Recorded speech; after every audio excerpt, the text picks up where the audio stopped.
ঢাকা বিশ্ববিদ্যালয়ে যখন গোলাবরি চলেছিল স্বৈরাচার বিরোধী এরশাদ বিরোধী আন্দোলনের সময়, সেই সময় আমার নেতা জামাল শরীফ হিরু বুকের তাজা রক্ত দিয়ে আন্দোলন ফেঁকেছিল, যার প্রমাণ সেই দিনকার সেই 2014 সালের 9 পল্টন মিছিল শেষে তখন মাগরিবের আজান দিছে। তারপরে নরসিংদী জেলা বিএনপির সভাপতি কেন্দ্রীয় যুগ্ম মহাসচিব খালেদ কবির খোকনকে আপনারা সবাই চিনেন, উনি কেন্দ্রীয় যুগ্ম মহাসচিব। তখন হিরু ভাইয়ের সাথে আমি যাইতেছি নামাজে, হিরু ভাই নামাজে যাবো, এই সময় উপস্থিত ছিলেন আরও আমাদের শত্রু নেতৃবৃন্দরা। এই টাইমে খোকন ভাই বলে, এই যে তারা চিন্তারা আমাদের হিরু ভাই, আমাদের রিজবির গুরু হচ্ছে এই হিরু ভাই। তো হিরু ভাই কয়, খোকন এই কথা রাখো, তোমরা এখন নেতা, আমি তো তোমাদের ভাই ছিলাম। না হিরু ভাই, যখনকার এরশাদ বিরোধী আন্দোলন চলে ঢাকা বিশ্ববিদ্যালয়ে, আমি এক পর্যায়ে, এই আমানুল্লাহ আমান আমাদের কেন্দ্রীয় নেতা, আমরা এক পর্যায়ে পিছু হতে বাধ্য ছিলাম। আপনি জামাল শরীফ হিরু সেদিনকে পিছু হন নাই, তাই আপনি আমাদের আজীবন গুরু থাকবেন জামাল শরীফ হিরু। আর এই জামাল শরীফ হিরু দলকে শুধু দিয়ে গেছে, দল দিয়ে কোনোদিন কিছু পায় নাই।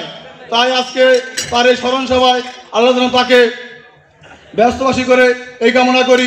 কিরণ ভাইয়ের কাছে আমার দাবি, এখন হিরু ভাই নাই, আমাদের নৈরাজ সংগঠন সাধারণ জনগণকে সবার দায়িত্ব তার নিতে হবে, এটা আমি দাবি করি।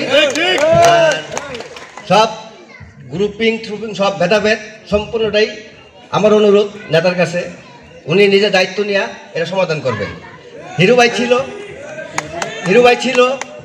ভাই আপনার সহপাঠী, আপনি হিরু ভাই দুজন রাজনীতি করছেন, নৈরাজ বিএনপিকে উজ্জীবিত করছেন, কর্মীদের চাঙ্গা রাখছেন। আমাদের মাঝে হিরু ভাই নাই, চোখের পানি আসে। আমি হিরু ভাই ব্যক্তিগতভাবে অনেক কাছের লোক ছিলাম, কিরণ ভাইয়ের কাছে এখনো যেতে পারিনি, হয়তো ভাইকে এক সময় নেবে। তো আমার দাবি থাকবে, কিরণ ভাই আমাদের সবাই দায়িত্ব নেবে। আর হিরু ভাইয়ের কথা বলতে গেলে অনেক কান্না আসে। আমরা দুজনকেই চাইছিলাম কিরণ ভাই যেন কিরণের মতো থাকে নৈরাতে, আমাদের যেন সবসময় পাশে রাখে। হিরু ভাইয়ের উদ্দেশ্যে বলতে চাই, হিরু ভাই এমন এক নেতা ছিলেন যার কোনো অর্থলোভ ছিল না, সবাইকে সমান চোখে দেখতেন। সে রাজনৈতিক পদের জন্য বেশি বাড়াবাড়ি করতো না, সবাইকে তিনি সমান চোখে দেখতেন।